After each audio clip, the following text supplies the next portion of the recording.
Students, मेरा नाम है सुजाता परिहार और आप सबका स्वागत है मेरे चैनल रीड टू सक्सीड में। इस वीडियो में कवर करेंगे क्लास 12 के इंडियन इकोनॉमिक डेवलपमेंट के चैप्टर नंबर 4 के बारे में। चैप्टर का नाम है इकोनॉमिक रिफॉर्म्स सिंस 1991 और न्यू इकोनॉमिक पॉलिसी। ये है पार्ट 1। इस चैप्टर को 2 पार्ट में कवर करेंगे। रेफरेंस हमने टीआरजे एंड वीके की बुक से लिया है। टॉपिक्स हमको क्या क्या कवर करने हैं: meaning of economic reforms, NEP या फिर economic policy, national economic policy जो है उसका मतलब क्या है, एलिमेंट्स क्या क्या है एनईपी के, और an appraisal of LPG policies. ठीक है, तो ये तीनों टॉपिक्स हमको कवर करने हैं इस चैप्टर में। चलिए स्टार्ट करते हैं। हमारा पहला पॉइंट है meaning of economic reforms. NEP का मीनिंग क्या है? देखो, जो हमने हमारे थर्ड चैप्टर में पढ़ा था कि जो हमने जो इकोनॉमिक पॉलिसीज अपनाई थी कि हम लाइसेंसिंग करेंगे, प्राइवेट सेक्टर को इंक्लूड करेंगे, main role government sector that is public sector play करेगा और बाकी प्राइवेट सेक्टर भी उसमें हाथ बटा सकते हैं, मतलब लाइसेंस लेके ग्रोथ कर सकते हैं। ठीक है, स्मॉल स्केल इंडस्ट्रीज डेवलप करी, लेकिन इन सब से हमें कुछ फ़ायदा नहीं हुआ और उसके बाद हमने क्या किया, इकोनॉमिक पॉलिसी को अडॉप्ट किया। हमने अडॉप्ट किसको किया? न्यू इकोनॉमिक पॉलिसी को अडॉप्ट किया, जिससे कि हमने इकोनॉमिक रिफॉर्म्स को अनफोल्ड करना शुरू किया। उसके बाद इकोनॉमिक रिफॉर्म्स क्या है? Set of economic policy directed to accelerate the pace of growth and development. हमने ग्रोथ एंड डेवलपमेंट पे ध्यान देना शुरू किया, मतलब कि अब हमारी ग्रोथ एंड डेवलपमेंट बहुत तेजी से होनी चाहिए। तो 1991 में गवर्नमेंट ने न्यू इकोनॉमिक पॉलिसी को लॉन्च किया था। ठीक है, जिसमें बहुत सारी चीजें थी। इसमें 3 ब्रॉड कंपोनेंट्स थे एनईपी के। अब वो 3 कंपोनेंट्स क्या क्या जो कि बहुत इंपॉर्टेंट है। सबसे पहला है लिबरलाइजेशन, दैट इज एल। ठीक है, लिबरलाइजेशन ने एल को, जो कि था लाइसेंसिंग, पहले जो था हमारा एल वो लाइसेंसिंग था। ठीक है, इसको हमने चेंज कर दिया नए एल से, जो कि हमारा है लिबरलाइजेशन। ठीक है, उसके बाद आता है हमारा प्राइवेटाइजेशन। सेकंड कंपोनेंट है प्राइवेटाइजेशन, जो कि हमारा पी।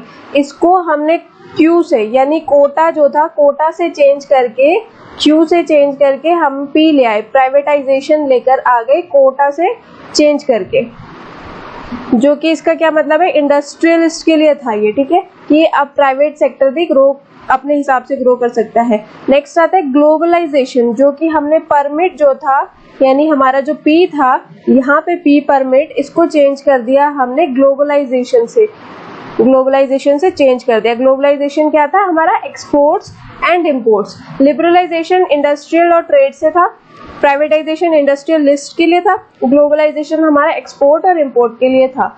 तो हमने LQP को चेंज कर दिया किस में? LGP में। कब? 1991 में।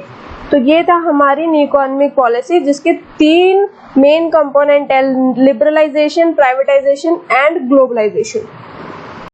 चलिए सेकंड टॉपिक आता है हमारा एलिमेंट्स ऑफ एनईपी। एनईपी के क्या क्या एलिमेंट्स है? देखो 3 एलिमेंट थे, लिबरलाइजेशन, प्राइवेटाइजेशन, ग्लोबलाइजेशन। इन तीनों को एक एक करके पढ़ना है। सबसे पहले लिबरलाइजेशन। लिबरलाइजेशन का क्या मतलब है कि गवर्नमेंट ने अपना जो कंट्रोल था, फिजिकल कंट्रोल जो था, डायरेक्ट कंट्रोल जो था प्रोड्यूसिंग यूनिट्स के ऊपर, प्राइवेट सेक्टर के ऊपर, वो अब हटा दिया था ऑलमोस्ट हर जगह से। लाइसेंसिंग वगैरह हटा दी गई थी। ठीक है, Liberalization of the economy means freedom of the producing units from direct or physical control of the government. तो producing unit को freedom दे दी गई थी। Though a few liberalization measures were introduced in 1980s in area of industrial licensing, export import policy, technological upgradation, fiscal policy, foreign investment reform policy initiated in 1991 were more comprehensive. Following are some notable observation in this regard. कि पहले जो हमारी liberalisation policy थी, measures थे, वो कुछ अलग थे। क्या थे? कुछ गड़बड़ थी उनमें। क्या गड़बड़ थी? 1991 से पहले गवर्नमेंट जो थी बहुत सारा कंट्रोल रखती थी प्राइवेट एंटरप्राइजेस पे। ठीक है, यानी कि हमारी डोमेस्टिक इकोनॉमी में लाइसेंसिंग थी, प्राइस कंट्रोल, फाइनेंशियल कंट्रोल, जितना भी था, गुड्स पे, इंपोर्ट पे, लाइसेंस पे, फॉरेन एक्सचेंज पे, हर चीज में रिस्ट्रिक्शन थी, इन्वेस्टमेंट करने पे, किसी भी चीज में। ठीक है, तो गवर्नमेंट का पूरा कंट्रोल था 1991 से पहले। और ये एक्सपीरियंस क्या गया कि इन गवर्नमेंट के इस कंट्रोल की वजह से बहुत सारी दिक्कत आ रही है, बहुत सारी शॉर्टकमिंग्स हो रही है हमारी ग्रोथ में। जिसकी वजह से क्या हुआ, करप्शन होने लगा, डिलेज होने लगी, इनएफिशिएंसी होने लगी काम में। जीडीपी की ग्रोथ रेट थी जो वो बहुत बुरी तरीके से शार्पली गिर रही थी, हमारी जीडीपी गिर रही थी, ठीक है। जो कि अब एग्जाम्पल्स अगर हमने डेवलपिंग कंट्रीज का, कोरिया, थाईलैंड, सिंगापुर, इन लोगों ने रैपिड ग्रोथ दिखाई थी। क्यों? लिबरलाइजेशन की हेल्प से। इन्होंने लिबरलाइजेशन को अडॉप्ट कर लिया था। अब देखो इसके कुछ इकोनॉमिक रिफॉर्म्स हैं अंडर लिबरलाइजेशन। तो इसके ये 5 पार्ट है। पहला पार्ट है इंडस्ट्रियल सेक्टर रिफॉर्म। तो 5 पार्ट है इसके। पहला है industrial sector reforms.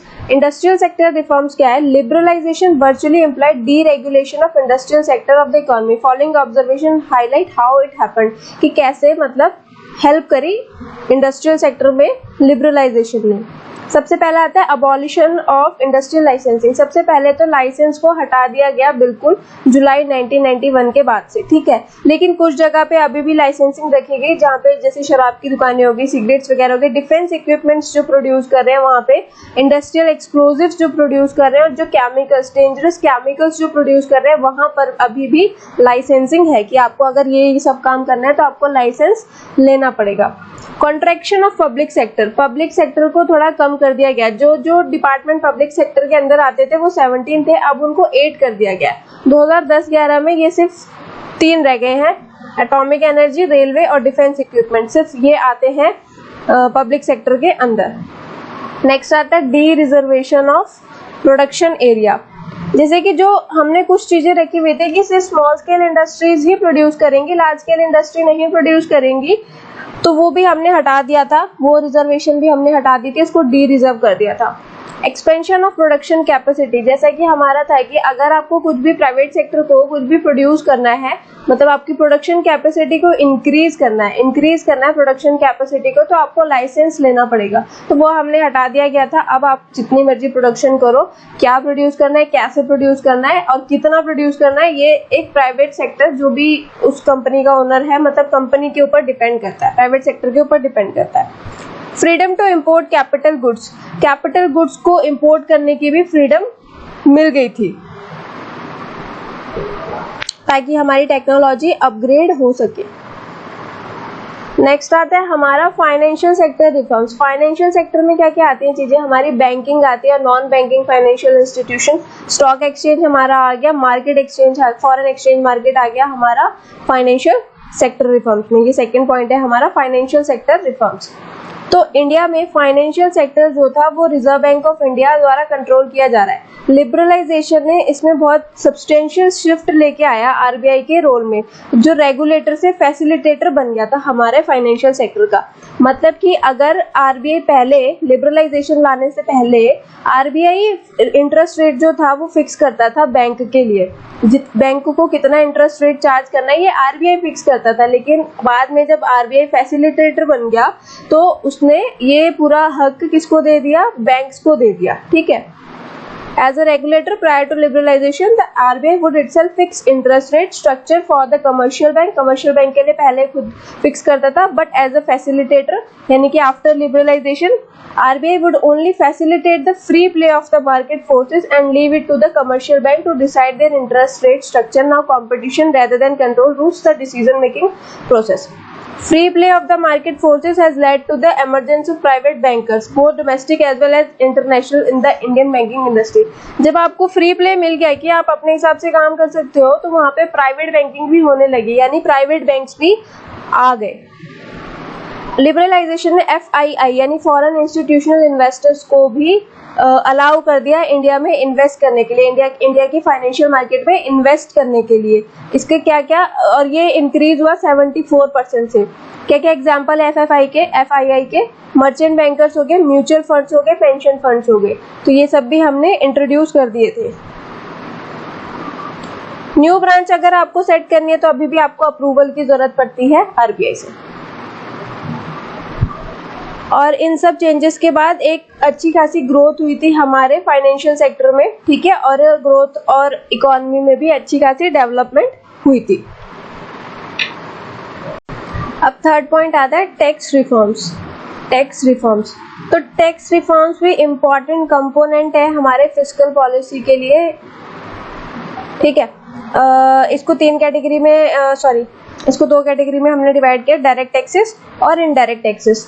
Direct taxes वो होते हैं जिनका बर्डन हम ट्रांसफर नहीं कर सकते, किसी दूसरे पे शिफ्ट नहीं कर सकते। जैसे इनकम टैक्स है, आप इनकम जनरेट कर रहे हो, आप मतलब आप इनकम ले रहे हो, आपकी इनकम है तो आपको ही देना पड़ेगा। वेल्थ टैक्स भी आपको देना पड़ेगा।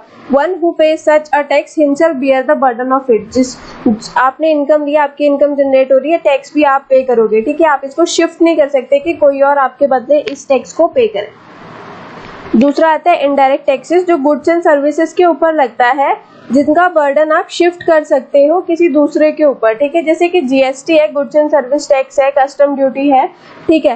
तो एक शॉपकीपर है, जैसे अगर उसको उसके ऊपर जीएसटी चार्ज हो रहा है गवर्नमेंट द्वारा, तो वो अपना बर्डन शिफ्ट कर सकता है फाइनल बायर के ऊपर उस गुड्स के। जो भी आप अगर आप शॉप में जाओगे तो आप कस्टमर होगे, तो जो शॉपकीपर होगा वो जो आपको बिल देगा उसमें जीएसटी ऐड होगा, ठीक है।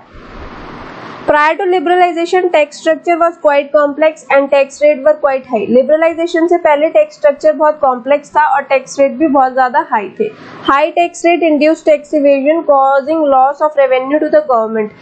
जब tax rate बहुत ज़्यादा था, तो जब ज़्यादा होगा तो पे ही नहीं करते थे लोग, जिसकी वजह से रेवेन्यू में गवर्नमेंट के कमी आती थी।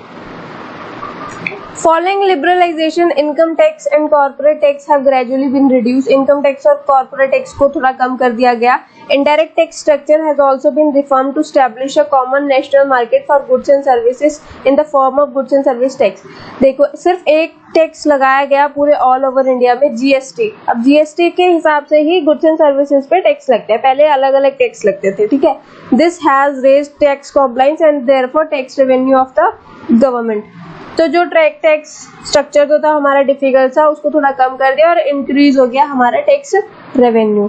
फोर्थ पॉइंट आता है हमारा foreign exchange reforms. Foreign exchange reform were to resolve BOP crisis. जो बैलेंस ऑफ पेमेंट क्राइसिस है हमारी कंट्री का, उसको सही करने के लिए हम ये लेकर के आए थे, ठीक है। फर्स्ट स्टेप इसके रिगार्ड में हमने लिया था 1991 में। देखो, इंडियन करेंसी डिवैल्यूड थी फॉरेन करेंसी के मुकाबले, मतलब इंडियन की 1 रुपए की वैल्यू फॉरेन करेंसी के हिसाब से बहुत कम थी। डॉलर के मुकाबले या पाउंड के मुकाबले, ब्रिटिश पाउंड के मुकाबले बहुत कम थी। तो इसकी वजह से जो एक्सपोर्ट था वो बहुत बढ़ रहा था, क्योंकि बाहर के लोगों को इंडिया से चीज़ें सस्ते में मिल रही थी। तो बाद में क्या किया गया, जो हमारा एक्सपोर्ट था वो हमने सप्लाई और डिमांड पे डिटरमाइन करने के लिए रख दिया कि अब जो हमारा इंटरनेशनल मनी मार्केट होगा वो हम supply, forces of supply and demand के बेस पे रखेंगे। इंडियन रुपये की वैल्यू, इंडियन रुपये का एक्सचेंज रेट हम सप्लाई और डिमांड के हिसाब से रखेंगे कि हमारी सप्लाई कितनी है और हमारे उस पर्टिकुलर प्रोडक्ट की डिमांड कितनी है, उस हिसाब से हम उसका एक्सचेंज रेट रखेंगे, ठीक है। तो ये हमने किया था। फिफ्थ पॉइंट आता है हमारा trade and investment policy reforms. Trade and investment policy underwent substantial change in the wake of liberalisation. काफी चेंज आया था। कुछ एरियाज है focused area, increasing international competitiveness of the domestic industry. Domestic industry में international market बहुत ज़्यादा फैलने लगी थी और कंपटीशन हो गया था काफ़ी। Inducing foreign investment in the domestic economy, हमारी इकोनॉमी में फॉरेन इन्वेस्टमेंट होने लगी थी। Bringing efficient foreign technology into the economy, और फॉरेन टेक्नोलॉजी जो थी वो भी हमारी इकोनॉमी में आने लगी थी। Trade and investment policy reform were carry out in the form of, इसके कुछ फॉर्म्स है। पहला है dismantling of quantitative restrictions on imports and exports. जो भी इंपोर्ट एक्सपोर्ट्स पे रिस्ट्रिक्शंस थे कंज्यूमर गुड्स खरीदने को, जो हम इंपोर्ट करते थे कंज्यूमर गुड्स के लिए, सब हर चीज़ में जो भी रिस्ट्रिक्शंस थी वो हटा दी गई थी। सेकेंड पॉइंट है हमारा reduction in tariff rate. Tariff rate को कम कर दिया गया था। इंपोर्ट लाइसेंसिंग को हटा दिया गया था, लेकिन कुछ केसेस में रखी गई थी। जो हजार्डस और इन्वायरमेंटल सेंसिटिव इंडस्ट्री है उन पे अभी भी लाइसेंसिंग है। Removal of export duties, export duties को कम कर दिया गया, ठीक है। चलिए, लिबरलाइजेशन पढ़ लिया, अब पढ़ लेते हैं प्राइवेटाइजेशन के बारे में। प्राइवेटाइजेशन क्या है, मतलब कि ओनरशिप पूरी तरीके से प्राइवेट सेक्टर को दे दी गई थी। जितना भी गवर्नमेंट सेक्टर का कंट्रोल था प्राइवेट कंपनीज के ऊपर वो सब हटा लिया गया था ठीक है, वो पूरा का पूरा कंट्रोल दे दिया गया था प्राइवेट सेक्टर को। It implies gradual withdrawal of government ownership management from the public sector. It may happen in two ways, दो तरीकों में हुआ था ये। Outright sale of the government enterprise to the private entrepreneurs, की पूरी जो भी गवर्नमेंट एंटरप्राइज थी वो पूरी प्राइवेट एंटरप्रेन्योर्स को बेच दी गई थी, या फिर गवर्नमेंट ओनरशिप का जो पार्ट था वो निकाल के मिक्स्ड एंटरप्राइजेस को या फिर jointly owned manage by the government and the private enterprises को एंटरप्रेन्योर्स को बेच दिया गया था।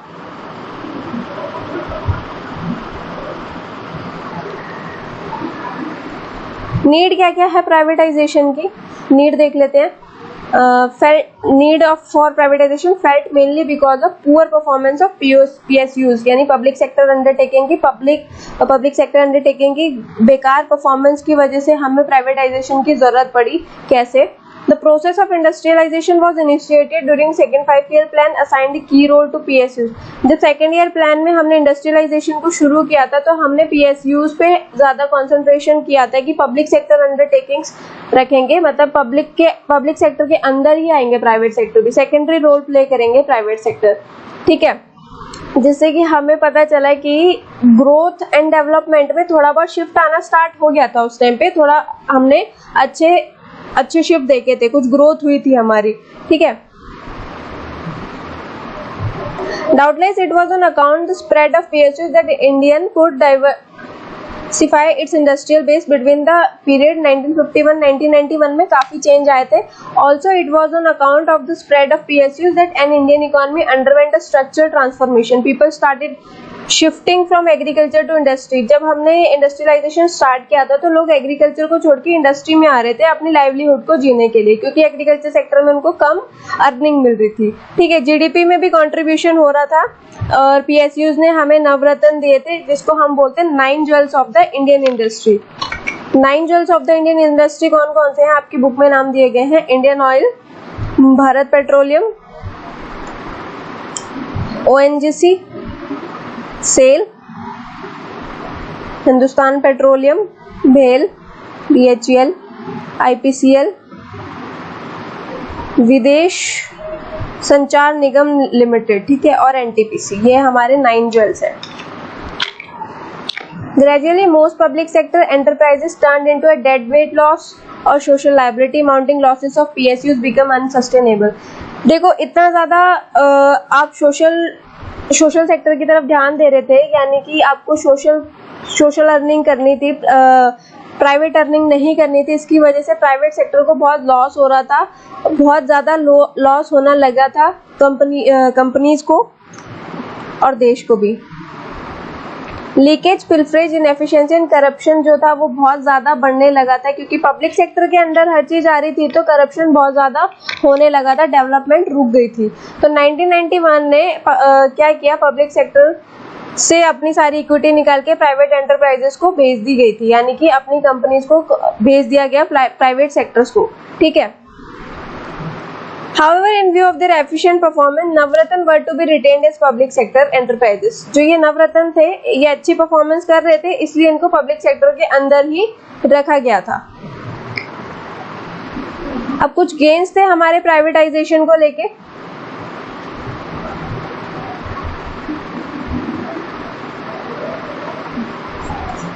और कुछ लॉसेस। तो गेन्स देख लेते हैं। क्या हुआ था, सेल्फ इंटरेस्ट आ गया था अब सोशल इंटरेस्ट के बदले, मतलब कि आप प्रॉफिट अर्न करो, सोशल इंटरेस्ट पे ध्यान मत दो। तो सोशल इंटरेस्ट आ गया था सेल्फ इंटरेस्ट के बदले, जिसकी वजह से 100% कमिटमेंट थी थ्रू वर्क के थ्रू, ठीक है, वर्क के लिए, और एफिशिएंसी आ रही थी वर्कर्स बहुत अच्छे तरीके से 100% कमिटमेंट से और एफिशिएंसी से काम कर रहे थे, प्रोडक्टिविटी इंक्रीज हो रही थी।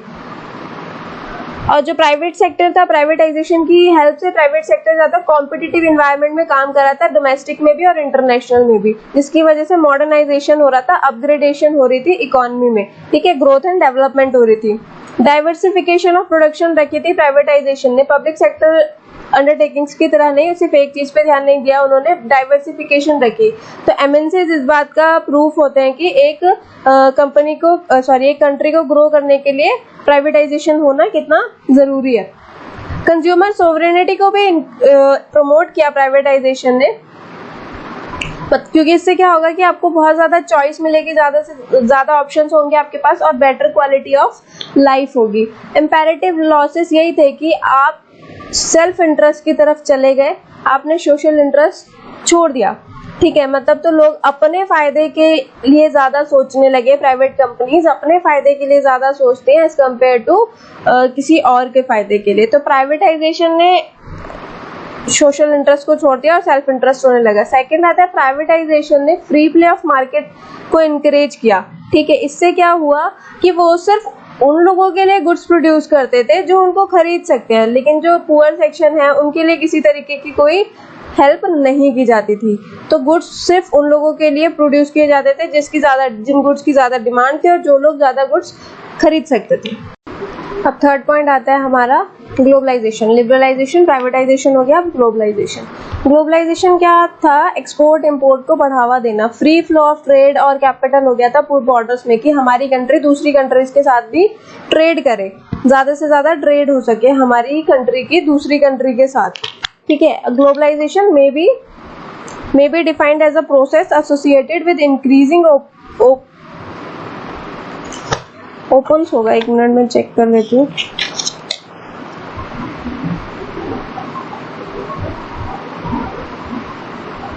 Openness, growing interdependence and deepening economic integration in the world economy. यानी कि आप अपनी इकोनॉमी को बाहर की इकोनॉमी के साथ ओपन करो, ग्रो करो, दोनों के बीच में इंटरडिपेंडेंस हो सके, ठीक है। Economic reforms aims at integrating the Indian economy with the global economy. Economic reform का एम ही यही था कि इंडियन इकोनॉमी को ग्लोबल इकोनॉमी के साथ इंटीग्रेट कराया जा सके। As a result there will be unrestricted flow of goods and services, technology and expertise between India and rest of the world. कि देखो हमने गुड्स एंड सर्विसेज के ऊपर किसी तरीके की कोई रिस्ट्रिक्शन नहीं थी, आप जितना मर्जी गुड्स एंड सर्विसेज का एक्सपोर्ट इंपोर्ट कर सकते हो। Particularly, it is expected that capital and technology will flow from the developed countries of the world towards India। कि जो कैपिटल है और टेक्नोलॉजी है वो डेवलप्ड कंट्री से इंडिया में आ सके। Policies, strategies promoting globalisation of the Indian economy. क्या क्या पॉलिसीज थी, क्या क्या स्ट्रेटेजीज थी जो कि ग्लोबलाइजेशन को प्रमोट करें। Increase in equity limit of foreign investment. Foreign investment की इक्विटी लिमिट 40% से इंक्रीज कर दी गई थी 51 to 100%, ठीक है। बहुत सारी 47 इंडस्ट्रीज में ये पूरी 100% कर दी गई थी। फॉरेन कैपिटल इन्वेस्टमेंट 100% था। एक फॉरेन एक्सचेंज मैनेजमेंट एक्ट लाया गया, इन्फोर्स किया गया इसको हाई प्रायोरिटी बेसिस पे, ठीक है। दूसरी आ गई पार्शियल कन्वर्टिबिलिटी। इंडियन रुपी को हम पार्शियली कन्वर्ट करते थे, मतलब देखो उनको कैसे कन्वर्ट करेंगे, जो पार्शियल कन्वर्टिबिलिटी है उसका मतलब है sale and purchase of foreign currency at the market price. कि आप जो सेल और परचेज कर रहे हो ना फॉरेन करेंसी का, वो आप किस में कर रहे हो, मार्केट प्राइस में कर रहे हो। तो पार्शियल कन्वर्टिबिलिटी इंडियन रुपी में लाई गई कि आप मार्केट प्राइस के अकॉर्डिंग इंडियन रुपी को सेल परचेज करोगे। इंडियन रुपी डीवैल्यूड थी, forces of supply and demand के बेसिस पे आप उसको चेंज करोगे, क्योंकि अगर आप उस बेस पे नहीं करोगे तो वो डीवैल्यूड थी, आपको बहुत नुकसान होता था। Export import of goods and services में, पेमेंट ऑफ इंटरेस्ट और डिविडेंड ऑन इन्वेस्टमेंट पे, इन सब चीजों में हम पार्शियल कन्वर्टिबिलिटी का यूज कर रहे थे। Long term trade policy in conformity with economic reform, foreign trade policies enforced for a longer duration 5 year, implying that it is a liberal policy। Foreign trade policy जो थी 5 साल के लिए लागू कर दी गई थी और जितने भी रिस्ट्रिक्शंस थे फॉरेन ट्रेड के वो सब हटा दिए गए थे। ओपन कंपटीशन को इनकरेज किया गया था, ठीक है। कुछ गुड्स को हमने लाइसेंसिंग के लिए रखा था, लेकिन बहुत सारे गुड्स थे जो ट्रेड फ्री रिस्ट्रिक्शंस के साथ चल रहे थे। टैरिफ में रिडक्शन कर दी गई थी, रिडक्शन इन टैरिफ में रिडक्शन कर दी गई थी, हटाई दी गई थी बिल्कुल एक तरीके से, बहुत सारे गुड्स पे टैरिफ्स को हटा दिया गया था। क्वांटिटेटिव रिस्ट्रिक्शंस जो थी वो भी हमने हटा दी गई थी सारे इंपोर्ट आइटम्स के ऊपर, ठीक है। किसी तरीके की कोई क्वांटिटेटिव रिस्ट्रिक्शंस नहीं बची थी। तो थैंक यू सो मच ये पार्ट देखने के लिए, चैप्टर को पूरा समझने के लिए पार्ट 2 जरूर देखना। Thank you so much.